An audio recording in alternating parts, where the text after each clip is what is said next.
é o Evangelho, segundo Jesus, segundo a lei da vida, segundo a palavra que restaura a alma, segundo o mandamento que faz melhor o coração.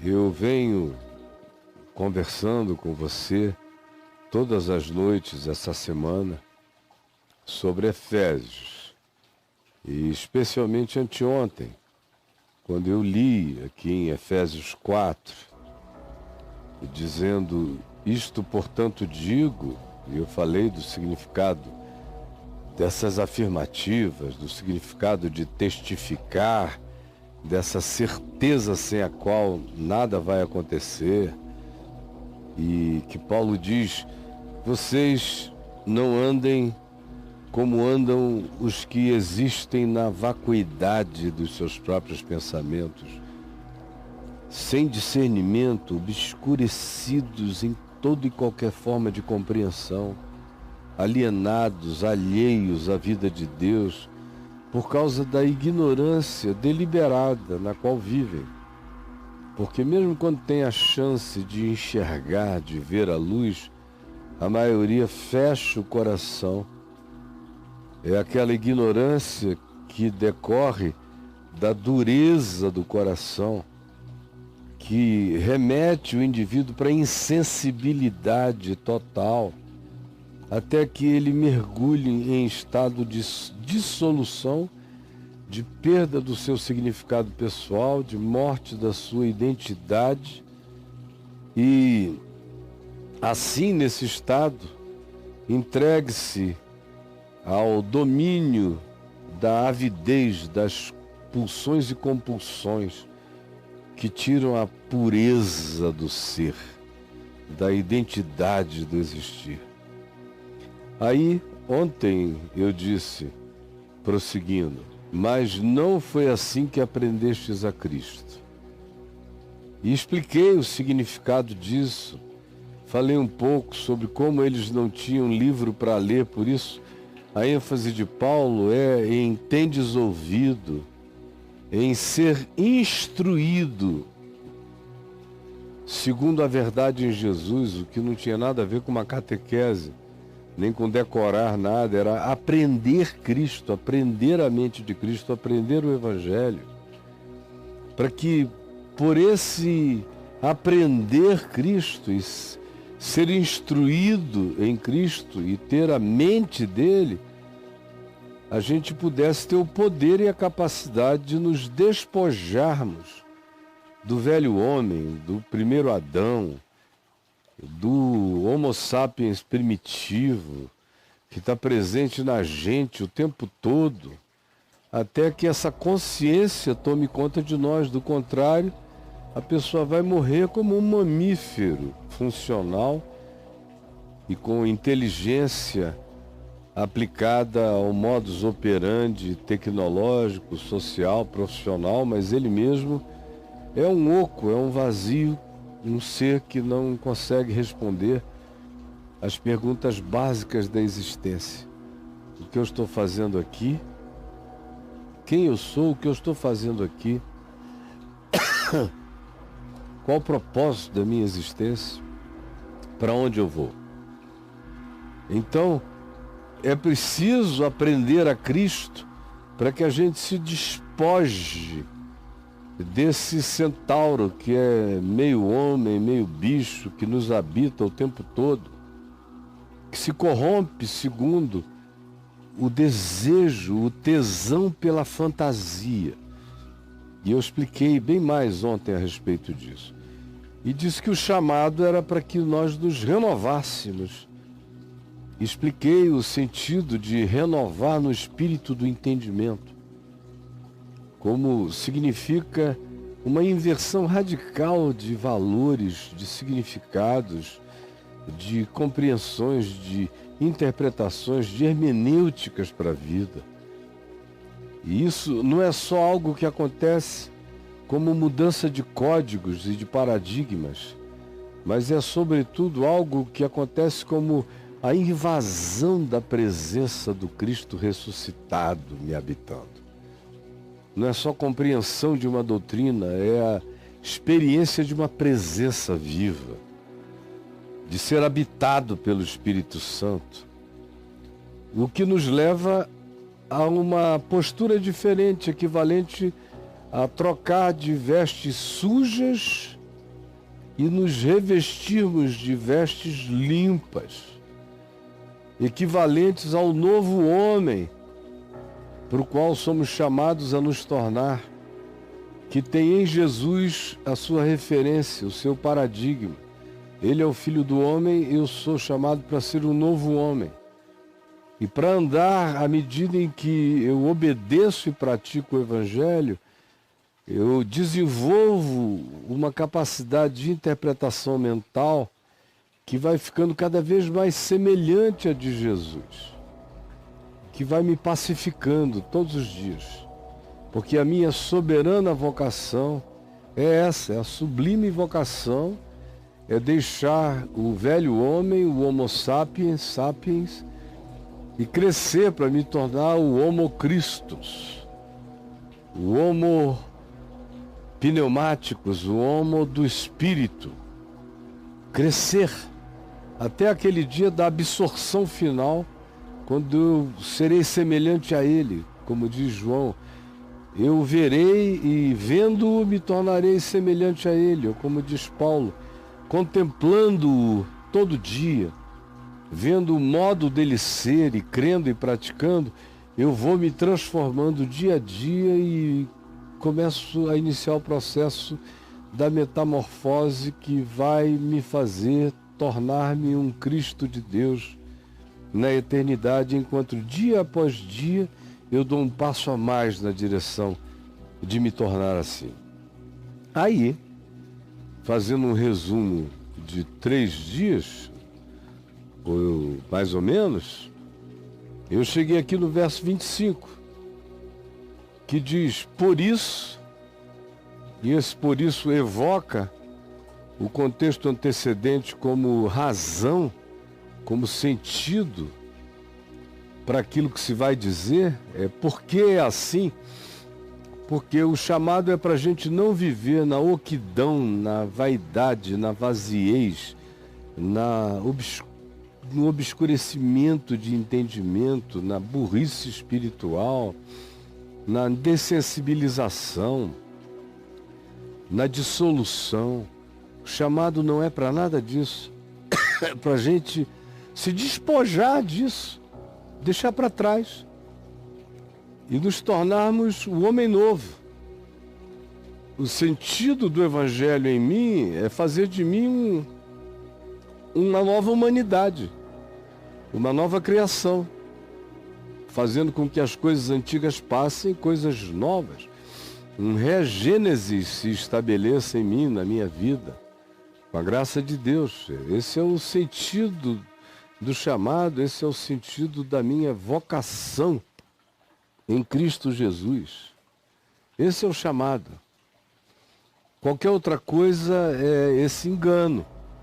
O cara vira cristão, membro de igreja, dizimista, arrogante, amaldiçoador, se sente poderoso e não tem nada de Deus, não mudou nada, continua completamente como andam os gentios na vaidade dos seus pensamentos, obscurecido de entendimento, alheio à vida de Deus, vivendo numa ignorância brutal sobre a lei da vida, coração entorpecido, a mente dessensibilizada, os processos cognitivos entupidos, que faz com que esse ente emburrecido se entregue à dissolução, à prática da impureza com avidez, com compulsão, até que ele aprenda a Cristo. Aprenda. Não é decore algo, aprenda a Cristo. E nos dias de Paulo eu falei, isso aí era ouvir certo o Evangelho, entender certo o Evangelho, a fim de que essa instrução, sendo verdadeira, nos coloque na prática transformadora, segundo a verdade em Jesus. E aí eu tenho o poder de jogar para trás de mim o velho homem, Jogo a carcaça de Adão para trás de mim e abraço o meu significado. Me renovo no espírito do entendimento, passo a viver segundo o Evangelho do perdão, da graça, da não vingança, do não julgamento, sem acepção de pessoas, sem juízos, sem a perversidade que divide o mundo, que provoca as guerras, que cria os separatismos de violência e homicídios que a gente assiste em toda a história humana e presente entre nós e presente até naquilo que você chama de minha igreja. Tem que haver uma renovação do entendimento para que a gente se revista do novo homem e comece a viver o projeto do Evangelho, que é fazer uma nova humanidade. Todo homem é chamado a ser, segundo Jesus, o Filho do Homem. O homem que não anda na direção de Jesus ainda é só um mamífero, com capacidades racionais, mas não foi catapultado para se tornar o Homo Christus, crescentemente parecido com Jesus, segundo a imagem de Deus, para viver em justiça e retidão procedentes da verdade. Aí Paulo diz, por isso, por ser assim, por não poder ser de outro modo, senão não é evangelho, senão não é Jesus, senão não tem nenhum sentido, nenhum significado, senão fica só a fachada, como a gente falou tanto ontem, da máscara, da persona pública contra a pessoa. E como Deus não tem relação com o mascaramento nem com a persona, mas só com a pessoa, acaba que há certas pessoas que matam, certos indivíduos que matam a pessoa e vivem da persona, a ponto de que eles mesmos desaparecem em si próprios e a sua verdadeira identidade se extingue. E Deus não mantém relação com o teu robô, com a tua expressão de coadunação com o superego, e que não tem nada a ver com a realidade profunda do teu eu, sincero e verdadeiro diante de Deus. Então, como é assim, Paulo diz, por isso, deixando a mentira faz parte da concupiscência do engano, da fantasia. O mentiroso é um indivíduo que tem tesão na fabricação, na invenção, na adição.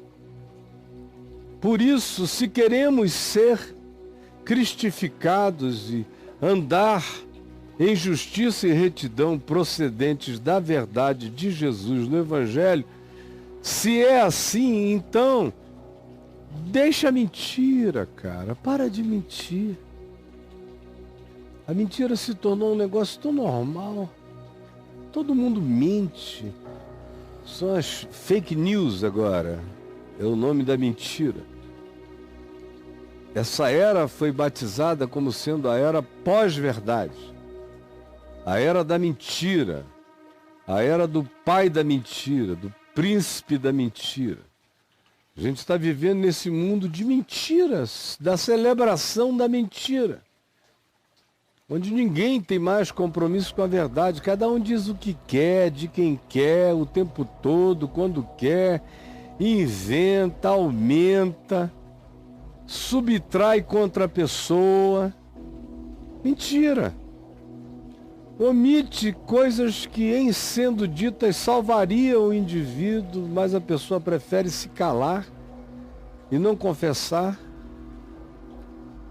Como há uns 22 anos atrás, uma grande figura brasileira, conhecida de todos, me procurou e me disse, puxa vida, reverendo, quando lhe perguntaram se o senhor tinha ouvido falar de dossiê Caimão, o senhor disse que tinha ouvido falar.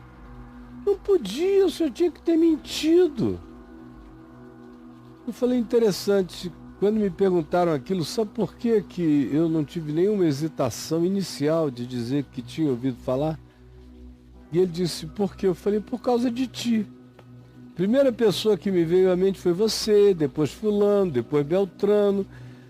Algumas pessoas. E você especialmente que veio me contar a história. E eu fiquei com vergonha de ti. De dizer para a mídia que eu nunca tinha ouvido falar. Eu temi no meu coração perder o respeito, a autoridade para continuar lidando na vida com você. Olha como eu sou idiota, meu irmão.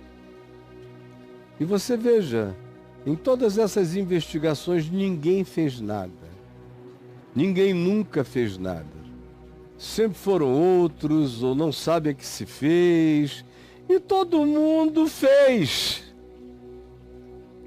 Mas mentir é a ordem do dia. Em qualquer ideologia, tanto faz se é da esquerda, da direita, do centro. O mundo está e é cada dia mais mentiroso, governado pela mentira, pelas fake news. E aí vem, Paulo diz, se alguém aprendeu a Cristo, se alguém de fato se despojou do velho homem, se renovou no espírito do seu entendimento, se revestiu do novo homem, que anda segundo Deus em justiça e retidão e integridade procedente da realidade, da verdade. Esse que é assim, deixa a mentira.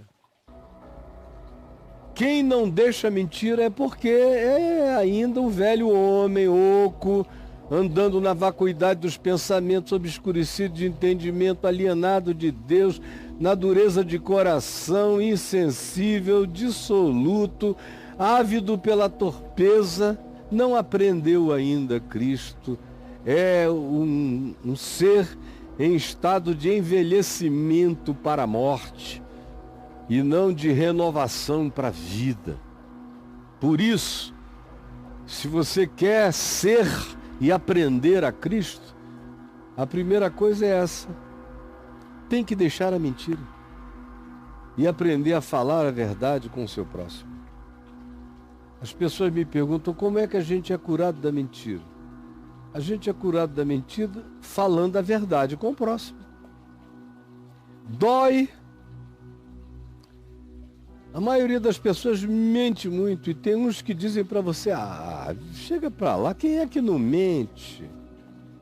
Todo mundo mente, uns mentem mais, uns mentem menos, mas todo mundo mente, eu minto também. Parece que há uma permissão cada dia maior para o estelionato, para a falsificação da realidade em relação ao próximo. E não é à toa que um dos mandamentos é não dirás falso testemunho, não inventarás história sobre o outro, não repetirás a mentira que te foi contada. Não usarás a tua língua como algo que tem o poder de incendiar e destruir vidas e existências. Quer ser de Cristo? Para ser de Cristo tem que deixar a mentira. E não adianta vir com um argumento psicológico de que eu fiquei viciado. A gente pode se viciar. Mas a gente vence isso quando decide falar a verdade. Você tem até o direito de não falar nada. Quando falar o que você sabe vai prejudicar alguém, incriminar alguém, destruir alguém. Eu não estou advogando aqui o verdadeirismo, nem o sincericídio. Eu estou falando de parar de mentir, parar de inventar a história sobre o próximo. Você tem direito ao silêncio, de acordo com a sua consciência. Mas você não tem o direito de mentir. A mentira é do diabo. Jesus é o caminho, a verdade e a vida. Ele é o homicida e pai da mentira. E você tem que decidir se você segue andando segundo o velho homem, que não se renova, só morre de mentira em mentira, de engano em engano, de vaidade em vaidade, de ignorância em ignorância, de insensibilidade a insensibilidade, ou se você aprende a Cristo. Aprende a Cristo. e se reveste do novo homem, e portanto deixa a mentira e fala a verdade com o seu próximo, porque tudo tem consequência, nós estamos conectados. Paulo diz, porque nós somos membros uns dos outros. Aí tem gente que só está pensando em que a gente não deve mentir para os irmãos de igreja. Não, fale a verdade com o seu próximo, com o seu semelhante, qualquer homem e mulher. Você é conectado ao todo da humanidade. Quando você mente, você destrói alguém, e nessa sequência há muitos, e eventualmente a si próprio. E mesmo que não volte sobre você, o próprio ato de mentir já é um ato que introjeta a não verdade em você. E, portanto, a não libertação, porque a gente conhece a verdade nos liberta, a gente mente e ela cria escravidão. E a gente entra num processo de destruição da existência do próximo. A outra coisa que ele diz é, se Cristo é de fato aquele a quem eu aprendi, que me habita e que está me transformando, então irai-vos e não pequeis.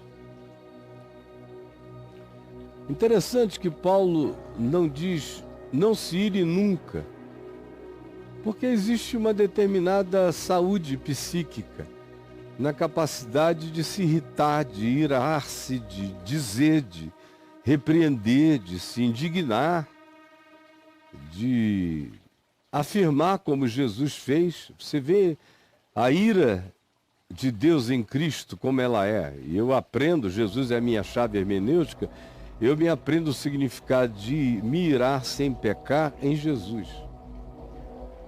Que se ira no templo, expulsa os cambistas, vira as mesas, solta as pombas, espalha o dinheiro, mas não comete nenhum ato de violência contra nenhum ser humano. E não sai dali com ódio, e nem se preparou para aquilo com ódio.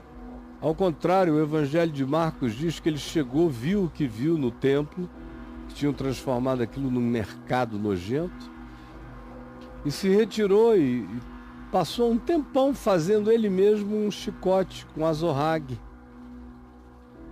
E no dia seguinte foi com o azorrague, e não se diz que ele feriu ninguém, que ele machucou ninguém, que ele fez nada, só que com o azorrague na mão, provavelmente batendo muito mais nos objetos, espalhando coisas, ele libertou pombas de sacrifícios, espalhou dinheiro, expulsou os cambistas do lugar de culto e disse: a casa do meu pai é casa de oração, não a transformeis num covil de salteadores. A gente encontra a indignação em Jesus em outras horas, como quando ele vai ressuscitar a Lázaro, e o texto diz Jesus chorou. A palavra que designa choro ali é um choro de indignação diante da morte, do que ela faz na mente dos homens, como ela escraviza a existência humana, como os seres humanos se tornam escravizados pelo medo de morrer até a vida, até o fim da vida. Ou você vê a indignação de Jesus em Mateus 23, no enfrentamento daqueles fariseus hipócritas. Ele está nitidamente irado, indignado. A gente vê manifestação dessa indignação dele em momentos em que ele diz: ai meu Deus, até quando eu estarei convosco? Até quando eu vos sofrerei? Eu não aguento mais. Mas irai-vos faz parte do processo de vazar com pertinência, com procedência, com causa, com realidade anterior, vazar a emoção contida, porque aquele que não tem a capacidade da indignação é um indivíduo que vai fazer introjeção de raiva, vai adoecer, vai entrar em estado crônico de uma vida irascível. Vai entrar em estado crônico de uma existência raivosa, que vai crescer para se tornar uma vida odiosa. Por isso, irai-vos, mas não pequeis. E como é que a gente se ira e não peca? Número 1, a ira tem que ter uma motivação justa. E a ira tem que ser equivalente ao tamanho da causa que a provocou. Ela não pode ser desproporcional e nem imotivada e nem sem razão. Não pode ser fruto da antipatia. Irai-vos e não pequeis, não se ponha o sol sobre a vossa ira. Ou seja, não levem isso para a cama, não deixem o dia virar com isso no coração. É a única maneira de você lidar com a indignação, é não fazer dela uma retenção de motivo de não perdão. Até para se irar, você tem que saber perdoar, já irá perdoando. E não reter, não dormir sobre aquilo, não transformar aquilo num tema para o inconsciente. Porque se a ira se transforma um tema no meu inconsciente, ela contamina toda a profundidade do meu ser, ela arrebenta com as minhas emoções, destrói com as minhas sensações, me tira a capacidade de isenção emocional e sensorial, e me coloca numa perspectiva de percepção com um pendor negativo permanente, e vai me destruindo, e abre portas para o diabo em mim, como Paulo diz: irai-vos e não pequeis, não se põe o sol sobre a vossa ira, nem deis lugar ao diabo. Porque o diabo é homicida. A porta para ele aberta é o coração irado. É aquele que dá razão à sua ira, que se abraça com ela, que faz dela a sua fronha, que a veste como um pijama de maldade. Esse abriu a intimidade do ser para o diabo, que adora alguém que existe nesse estado de autojustificação da sua própria ira, o que corrompe completamente, como eu disse, as emoções e as sensações da existência. O que é tenebroso. Depois o Braulio pode até me perguntar a respeito disso, por que a ira corrompe por inteiro as emoções e as sensações da existência.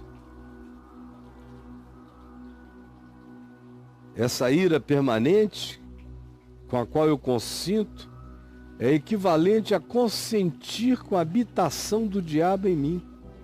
Eu dou lugar, eu dou morada ao diabo em mim. Quando eu mantenho essa ira crônica e a levo para o meu sono, para o meu inconsciente, e a transformo num direito de ser em mim. Aquele que furtava, não furte mais. Se o evangelho entrou em mim, tem que ser assim.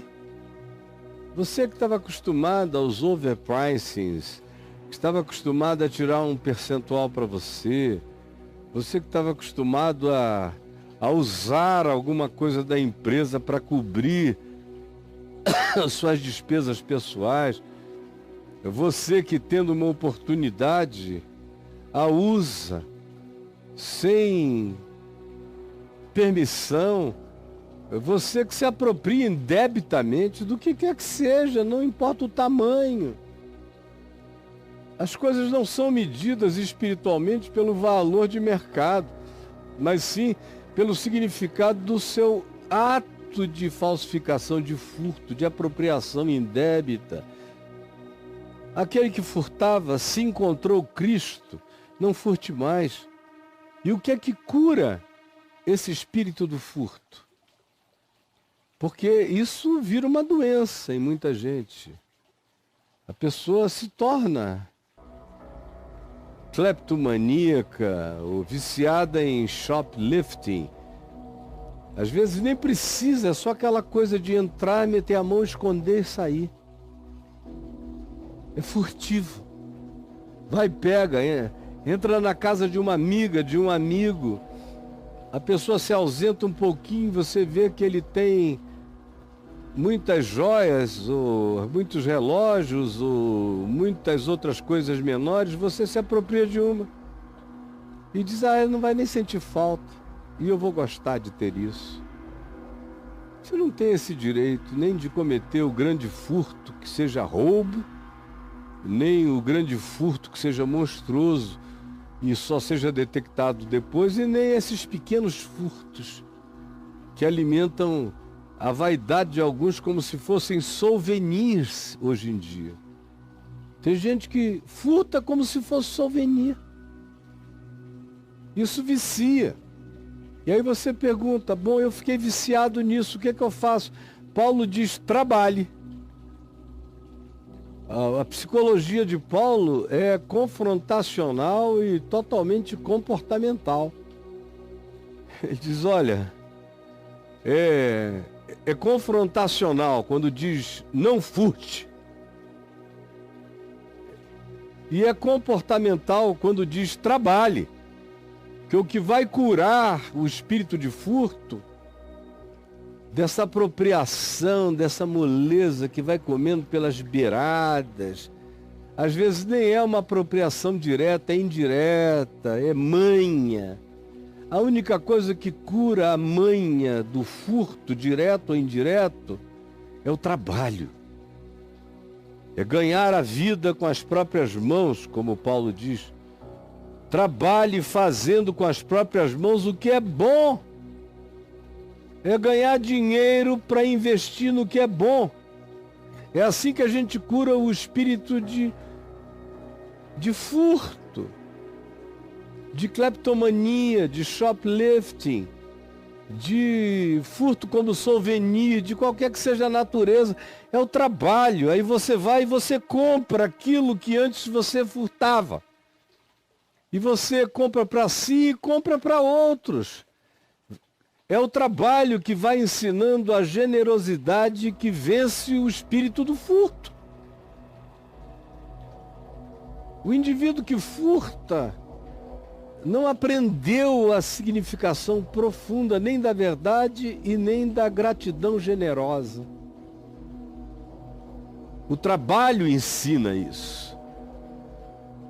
E a cura para isso está em trabalhar e fazer o que é bom, para que tenha com que acudir ao necessitado. O que cura esse que furta, essa capacidade de trabalhar e agora olhar para o que não tem e ajudar o que não tem e o que não pode. É isso que cura o caráter do ladrão e daquele que se apropria indebitamente das coisas. Não saia da vossa boca nenhuma palavra torpe. Eu cresci na igreja e aprendi tanto em casa quanto na igreja a não falar palavrão. Tanto é que eu fui um garoto muito traquino, muito sacana, mas que não falava palavrão. Era muito raro. Os meus amigos falavam palavrão para todo lado, eu não usava esse recurso. Nem na adolescência, nem no auge das maluquices, saindo no palco, quebrando pessoas, arrebentando e sem escrúpulo para um monte de coisas, mas eu não falava o chamado palavrão, era muito raro. Nunca tive prazer em encher a boca, dizer, seu filho deve... Nunca tive. Nunca significou o que para outros significava. Um poder de ofender. Eu tinha muito poder de ofender sem usar nenhum palavrão. Aí me converti. Convertido aí é que eu não falava palavrão mesmo. Outro dia minha neta mais velha estava dizendo que ela cresceu no mesmo espírito de não falar palavrão. E quando ela já estava aí com uma certa idade, eu não me lembro mais se com 8, 9, 10 anos, não me lembro. Mas foi por aí, nessa faixa, ela não falava palavrão. Até que um dia ela ficou tão zangada, que ela disse, hoje eu vou falar um palavrão, porque eu estou me sentindo muito ofendida. Aí ela foi para o quarto dela, abriu uma gaveta, botou a boca para dentro da gaveta e falou, merda, merda, merda, merda, merda, merda. Aí fechou a gaveta e falou, ai, consegui falar um palavrão. Mas o que Paulo está falando aqui? Ele está falando de palavrão? Ele está falando da energia ofensiva, daquilo que entorpece. Palavra torpe, aquela palavra que arrebenta a sensatez, o bom senso, que já é falada sem sensatez e sem bom senso, já é fruto da ira, do ódio, da vontade de quebrar, de matar. E que dessensibiliza a gente, entorpece a gente, tanto quanto entorpece os outros. E é daí que decorrem, logo a seguir, ódios, ofensas que podem terminar em agressões de todas as naturezas, até físicas, até a morte. Por isso, não saia da vossa boca nenhuma palavra carregada de energia ofensiva. Eu conheço muita gente, como eu tenho dito, que fala palavrão como quem pede um McDonald's. Você não sente nada. O cara te cumprimenta com um palavrão, te dizendo o maior elogio do mundo. Pô, cara, eu ouço, desculpa, tirem as crianças da sala, se você for ficar ofendido. Mas eu ouço depois de cultos, ver aquele cara, aquele garotão. Pô, cara, puta que o pariu. Chorando. Porra, cara, tu é foda. O evangelho na tua boca. Porra. Aí vai. Ele falou algum palavrão? Não, ele é só uma pessoa com pouco recurso vernacular, como a maioria, e tentou elogiar o que recebeu com os recursos que ele tem, mas ele só te exaltou. Não houve nenhum torpor na palavra dele. Ao contrário, se ele andar comigo, devagar ele vai aprendendo a diminuir e a melhorar o palavreado dele, não porque eu venha exortá-lo, mas porque ele vai aprender a Cristo. Vai aprender o significado das boas energias, daquilo que edifica, que constrói, que carrega louvor, que é um salmo relacional para com o próximo. Por isso, não saia da vossa boca essa energia entorpecente, que é como uma droga que dessensibiliza você, dessensibiliza o outro, e daí pode surgir qualquer coisa. Mas ao contrário, que saia da sua boca, se você se revestiu de Cristo, saia unicamente a palavra que for boa para construir, para botar para cima, conforme a necessidade, a ocasião, a hora. Saia da sua boca a palavra sensata, sábia, edificante, que tem o poder de erguer emoções falidas, autoestimas combalidas, existências negativas, que tem o poder de parar a espada afiada, ferina, venenosa do ódio e da propositura da guerra. Que saia da sua boca seja isso, o que constrói, o que edifica e o que quebra maldades pela manifestação do amor como comunicação. E não entristeçais o Espírito de Deus, no qual fostes selados para o dia da redenção. Porque é claro, né, minha gente, se o Espírito de Cristo que habita em mim, se eu sou de Cristo e digo que o Espírito de Cristo habita em mim, Jesus disse que ele é o Espírito da verdade, ele não é o Espírito da mentira. Ele é o Espírito do amor, do perdão, da compaixão, da misericórdia, não é o Espírito da ira. Ele é o Espírito da generosidade, da doação, da entrega, da ajuda, e não do furto, não da corrupção, não da apropriação indébita. Ele é o espírito da edificação. O espírito vai consolar, edificar, exortar. Ele não é o espírito do entorpecimento energético, fazendo com que a relação humana se torne algo venenoso, tóxico e na iminência de deflagrar um processo de ódio e violência, que é o que a palavra torpe produz. Por isso é óbvio. Façam isso, porque vocês não estarão obedecendo leis morais. Não é uma questão moral, é uma questão existencial e espiritual. Vocês são habitados por Cristo. A boca de vocês tem que ser a boca de Cristo. O trato de vocês é o trato de Cristo. As emoções e sentimentos de vocês têm que cada dia se assemelharem mais às de Cristo Jesus. Ele que veio para dar a vida, não para furtar nada. Por isso, fazendo o oposto do Espírito de Cristo, vocês entristecem Cristo em vocês, que selou vocês para algo superior e maior, para se tornarem como filho do homem, como homens de verdade, para serem cristificados à medida em que vivam. Essa é a palavra. Por isso, eu prossigo ainda, lendo o verso 31, dizendo, na mesma perspectiva, no mesmo contexto, pelas mesmas razões, longe de vós toda amargura que vem quando a gente começa a dar razão às nossas iras, às nossas raivas, às nossas antipatias, às nossas queixas, as nossas mágoas acumuladas vão produzindo amargura psicológica, emocional, existencial, vai criando aquele ser tóxico, venenoso.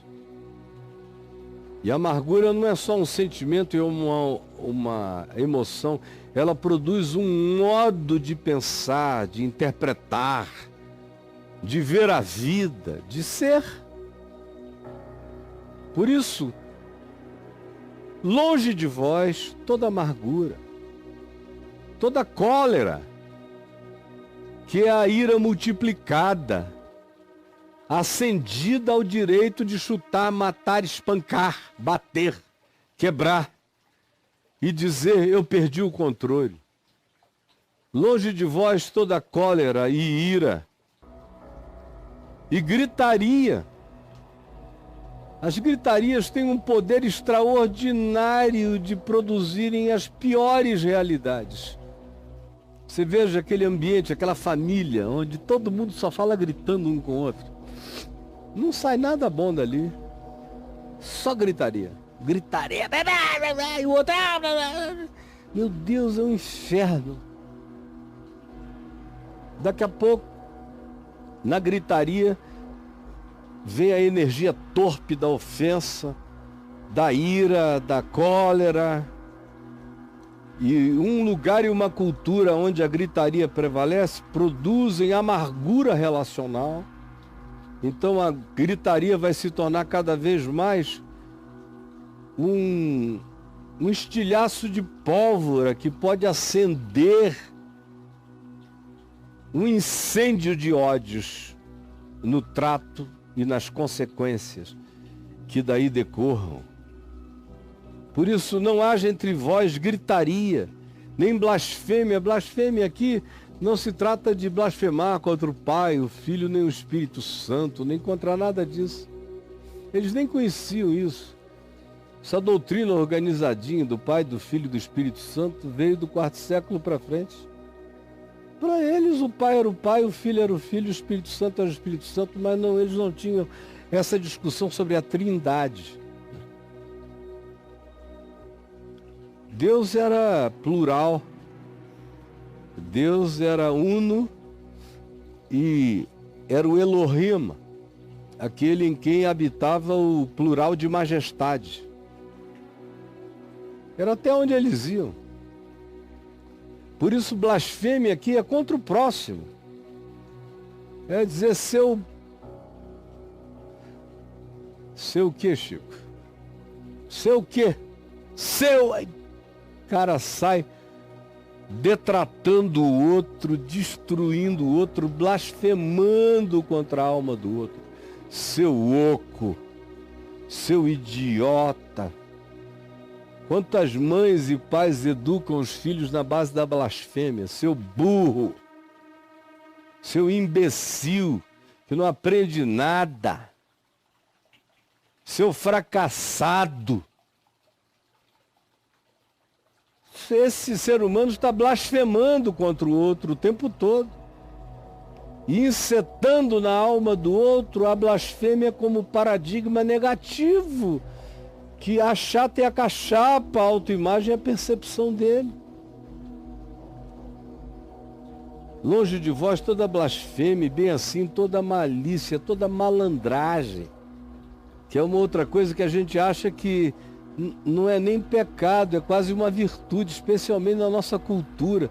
O ser malandro é currículo.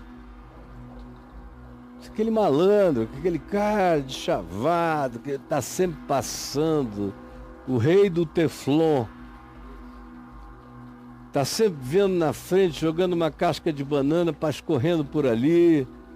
Você não fez nada, não. Esse malicioso que olha para tudo imaginando o que de pior ele poderia exaurir da circunstância, tirar dali. Que vantagens ele pode levar? Essa é a malícia. É transformar a ignorância do outro num recurso pessoal para si mesmo, para driblar o próximo, ao invés de andar em justiça e retidão procedentes da verdade.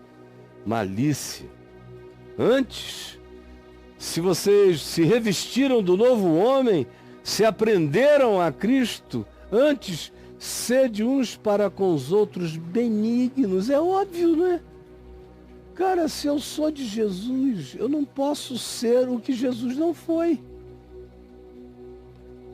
Eu não posso ser um crente como hoje em dia, que é tudo que Jesus não foi e é tudo que o Evangelho não ensina. É o crente, é o pastor, é o bispo, é o apóstolo. É tudo que Jesus não é. Agora, se de fato eu aprendi a Cristo, então se diz aqui um imperativo: sede. Não é tentai, é sede, porque é possível, o Evangelho é praticável, isso tudo é possível. Por isso, há esse mandamento para ser. É um imperativo que não está aberto para negociação. Sede, pois, sede por causa disso tudo. Sede uns para com os outros benignos, compassivos, perdoando-vos uns aos outros, como também Deus em Cristo vos perdoou. Não tem nenhuma condicional de um perdão relativo, é como Deus em Cristo vos perdoou, assim também perdoem, assim também sejam benignos, compassivos, perdoadores e generosos, para que vocês se revistam do novo homem, criado segundo Deus, em justiça e retidão procedentes da verdade. Sede, pois, por causa disso, imitadores de Deus, como filhos amados.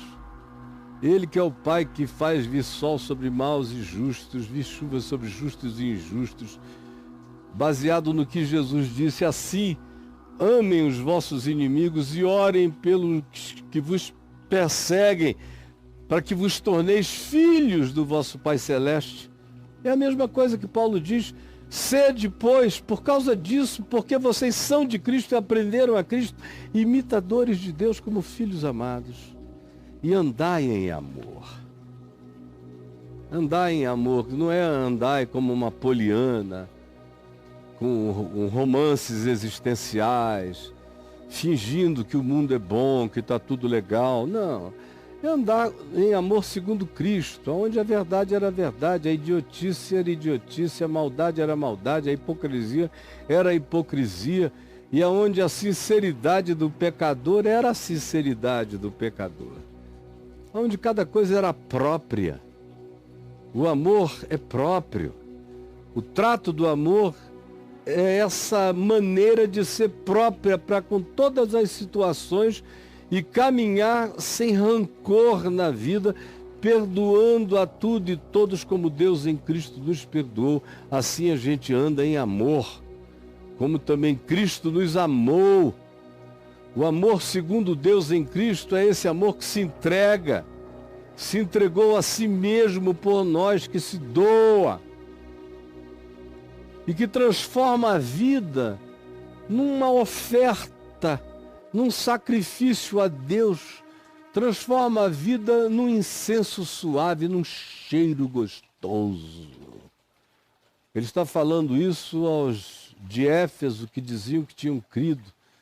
O que ele está dizendo é: vocês têm que ser assim. Do contrário, o Evangelho valeu de quê na existência de vocês? Valeu de quê na existência de vocês? Eu vou prosseguir amanhã, do verso 3 até o verso 21, sexta-feira, e eu espero que você esteja aqui comigo. Senhor Jesus, que a palavra de todos esses dias e esta palavra de agora, de hoje, tenha encontrado o caminho do coração de cada pessoa aqui, para que o velho homem seja jogado para trás e nós nos renovemos no espírito do entendimento segundo o Evangelho, e assim brote em nós o novo homem criado segundo Deus, para andar em justiça e retidão procedentes da verdade. É o que eu te peço agora, sabendo que só um milagre do Espírito Santo pode produzir isso nos nossos corações entorpecidos e endurecidos. Em nome de Jesus. Amém e amém.